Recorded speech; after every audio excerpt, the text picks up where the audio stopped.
Hey, it's John. Welcome back to the show, and welcome back to the latest edition of the Album War.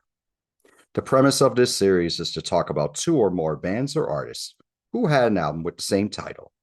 Regardless of era, regardless of genre, I will talk about what I like about these albums, what I may not be so crazy about, and then I will determine the winner of today's Album War. The title of today's Album War is Nick of Time. As the late great Ed Daring would say, let's meet the principals. First artist I'm going to discuss today has had a wonderful career spanning over 50 years with a ton of highs and very few lows.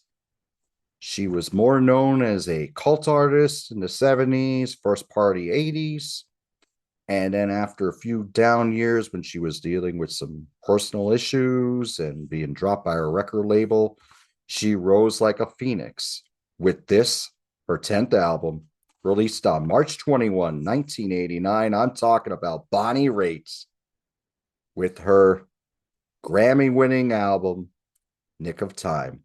Won 3 Grammys, including Album of the Year.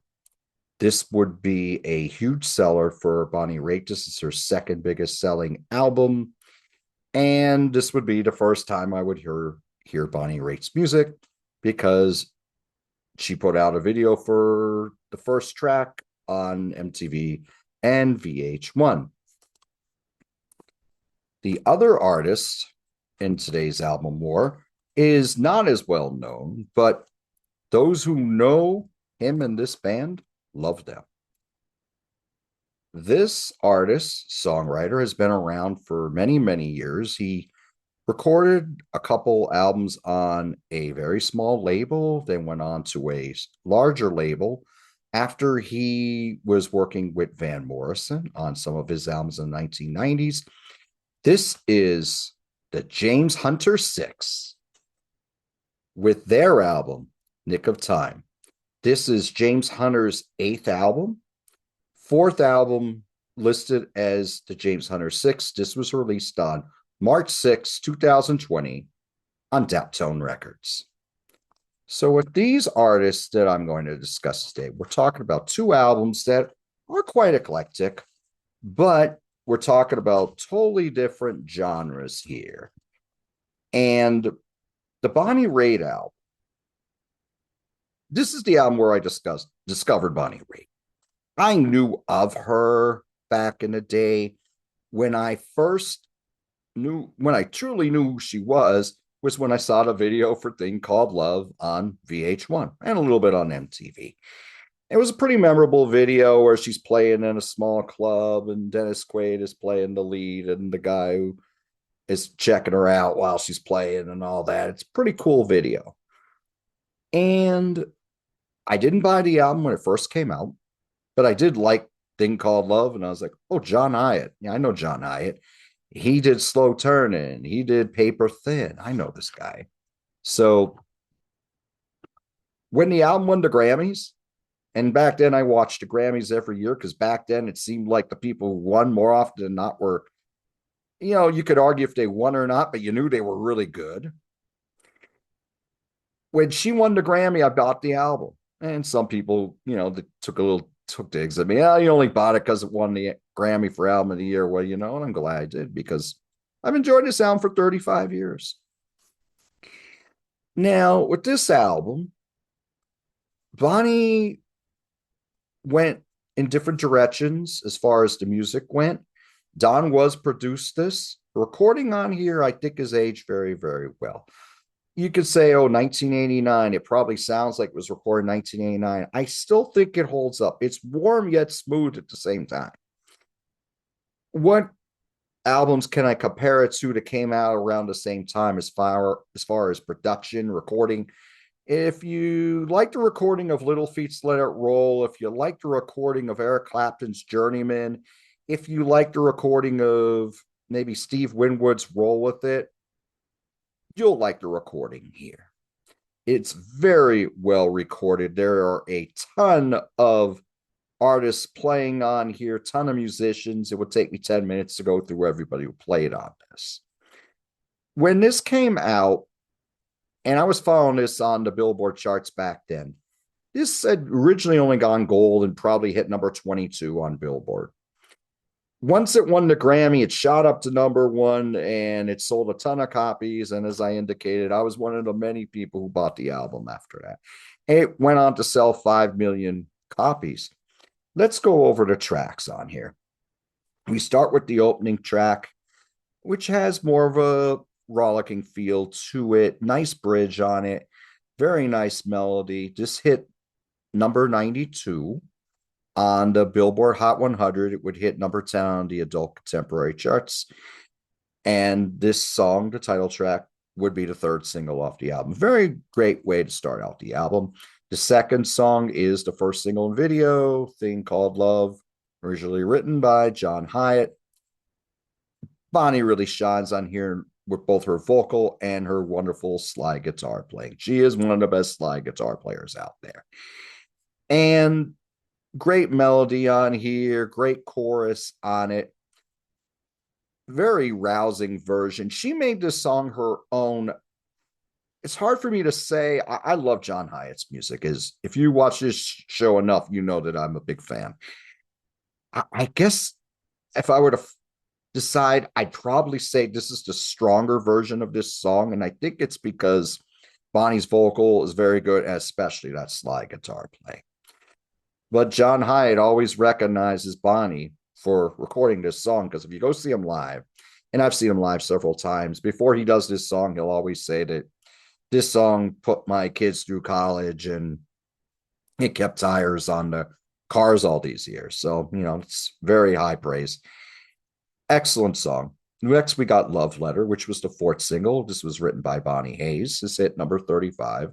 On the adult contemporary charts, we got a nice slide guitar solo on here as well. Excellent chorus. The backing vocals here throughout the album are wonderful. All of the musicians and singers recorded on here did an excellent job. This was meticulously produced, but it sounds very, very good. Love this track. Cry on My Shoulder is one of several ballads on here. This was written by Michael Ruff. This really puts the focus on Bonnie's voice on here. Very, very well written, excellent, wonderful vocal from Bonnie. Real Man, this is more akin to the music she had been doing before this, and she would never leave the blues rock genre. It just wasn't the foundation anymore. Now it was just part of a bigger package. This was written by Jerry L. Williams. It's got a little more grit, but I wouldn't say it's a gritty song, but it's got more grit than what we've had before. One of two appearances on here by the wonderful Kim Wilson on harmonica.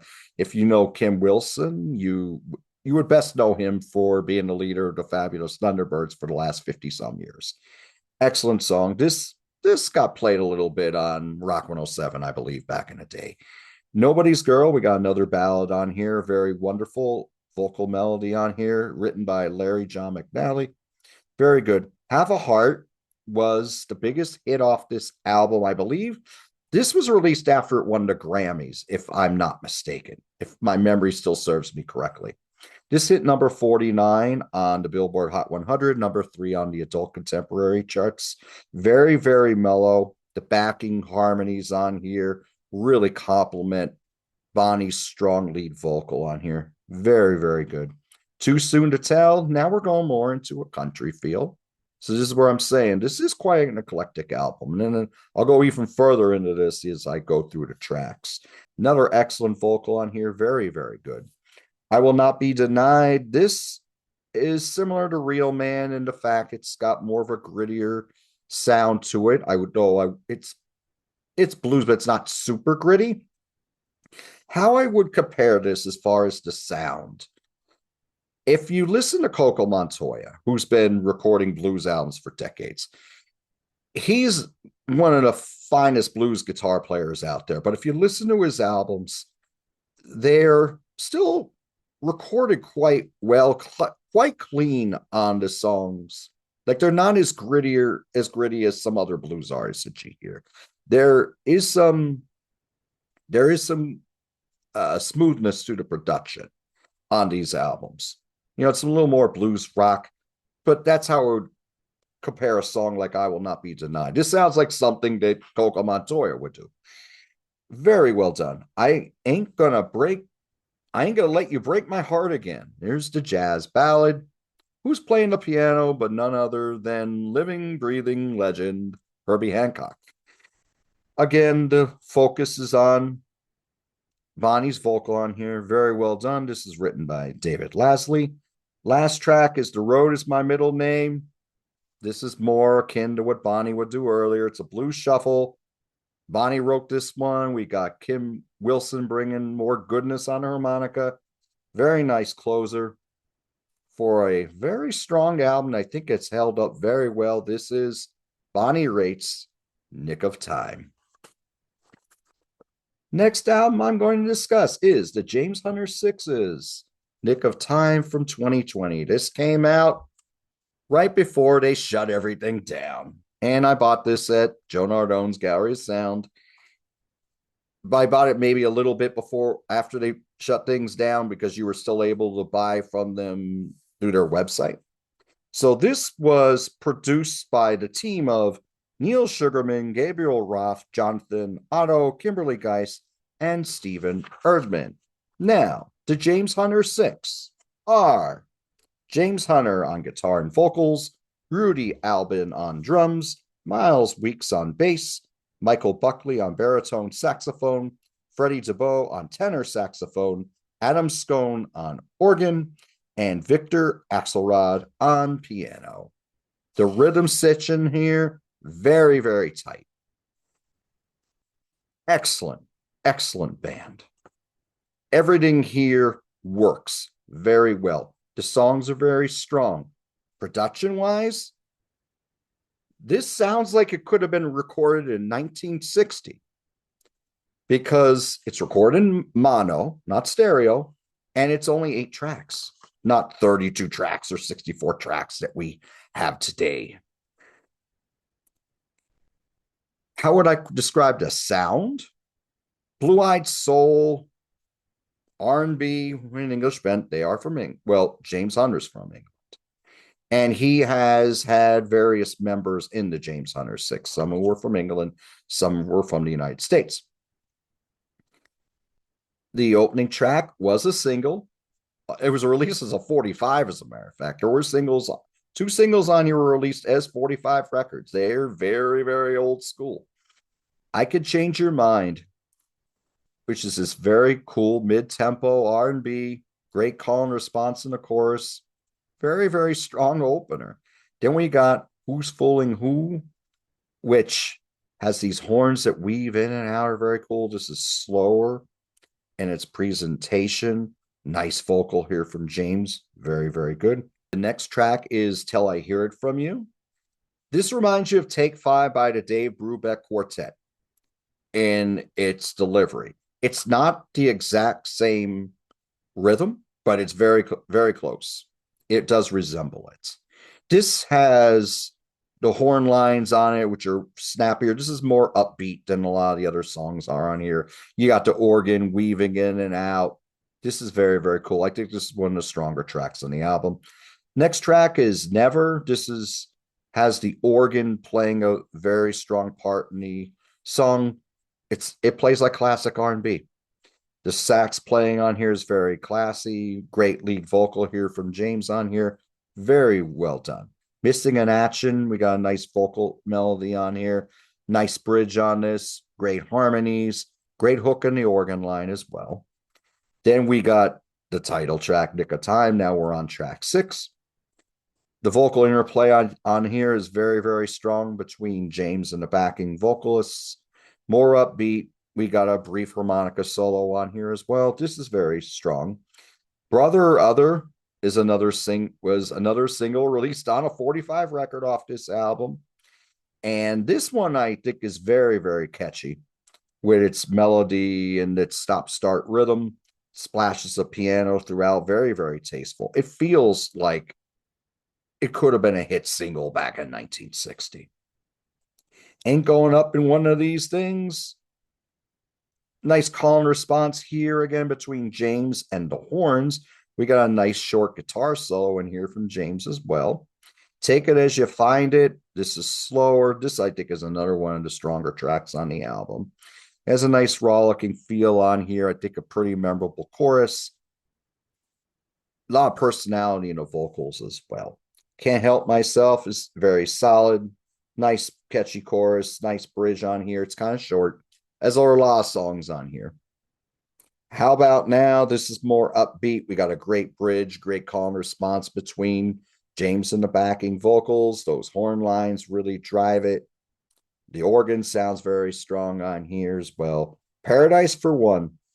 When I went to James's website and read about this song, it said he's channeling his inner Nat King Cole. That's true. It does have an island feel in here. It's very focused on James's vocal. You got really jazzy guitar lines on here, nice short piano solo. Yeah, Nat King Cole, that's a good comparison. He's Your Could Have Been. The horn lines on here play with a lot of expression. Nice closer. Would I Have Been the One is the theme of lyrically. A lot of these songs are about trying to meet someone, trying to keep the love together. Not too much about lost love, more about looking for love. It's very universal feel in James's lyrics. The songs are very, very good. Some of them really jump out at you. The rhythms stay with you longer than others, but a very, very strong album here. This is the James Hunter 6 with his eighth album, fourth as James Hunter 6 from March 2020, Nick of Time. Now, who wins the album for today? Well, I'll tell you what. I really like both of these albums. I have 30 more years with this album than I have with James Hunter's. Bonnie Raitt, 9. James Hunter, 8.5. Both very strong. Highly recommend them both. But Bonnie Raitt wins the album war today for Nick of Time. A couple other things I'd like to say. If you get a chance to see either one of these artists live, please do so.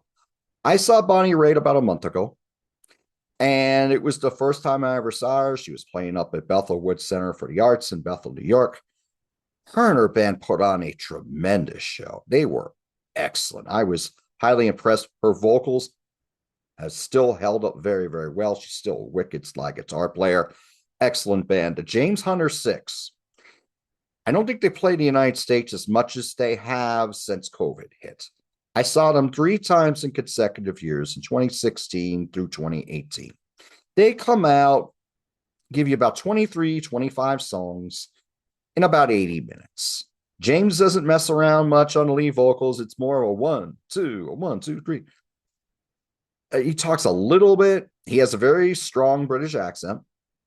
He's got a great sense of humor. But I mean, he's not like a storyteller. I mean, he talks a little bit. Bonnie Raitt doesn't talk a lot live, but but everything she says works with about which the song she's about to play. So they both are great live. I hope I get a chance to see them both again. James Hunter 6, I think it's gonna be a little more difficult. Bonnie Raitt's been playing more in my area the last few years or so. So I definitely want to go over that. And I want to send this show, dedicate this show to Charlie Dugan, the late Charlie Dugan, who was a very good friend of mine, because he had seen so many concerts in his lifetime, and we spent many, many hours talking about those shows down at his bar called Dugan's Pub, and he said the best show I ever saw was Bonnie Raitt. So I thought about him a lot when I saw Bonnie Raitt about a month ago, and he saw so many great shows, a few with me, but he went to Watkins Glen in 74 when it was the Dead, Grateful Dead, the band, and the Allman Brothers band. He was at that show, and I think there were like 600,000 people or something crazy like that. So, I mean, he went to a ton of shows. And I also want to dedicate this to Charlie because I played so much James Hunter 6 on his Touch Tunes jukebox there at Dugan's Pub. I introduced a lot of people, including Charlie, to the James Hunter 6 because they had the Hold On album on Touch Tunes, and I played a ton of tracks off of that back in when it came out in 2016 and for the next several years after. Like I said, he passed away in 2022, and now the bar is no longer in operation.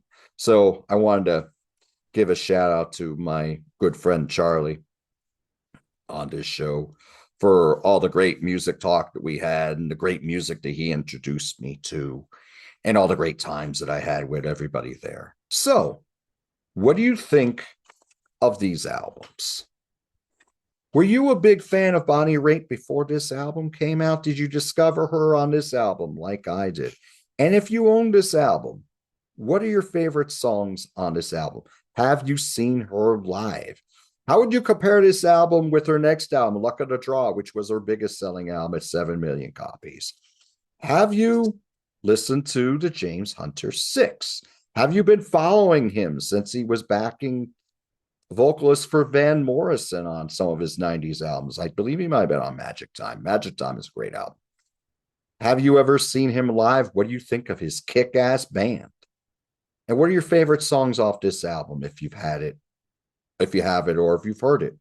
Or what are your favorite songs by the James Hunter 6 throughout his career? Please let me know in the comments. I will be on Grant's Rock Warehouse on Tuesday night, 7 p.m. Eastern Standard Time. That is Tuesday, September 23, 2025. I'll be on the panel where we will be discussing the discography of the fantastic band Jane's Addiction. That should be a lot of fun. There will be live cut series coming back this week. I couldn't do one this week because after I came back from vacation, I discovered I brought the flu with me, and I had to postpone the live cut show I was going to do. But rest assured, David Bodis will be joining me back on my channel in the near future when we talk about the Runaways live in Japan. But it will be back this coming Saturday. I'm going to have Logan Collins on. And Logan, you may know from his appearances on Grant's Rock Warehouse, or more notably on he and Sydney's channel, Slogan's Rock and Metal Extravaganza. We are going to discuss the live album by the sensational Alex Harvey Band. So I hope you can join us for that one. Till I see y'all again, do what you love, and I'll talk to you soon.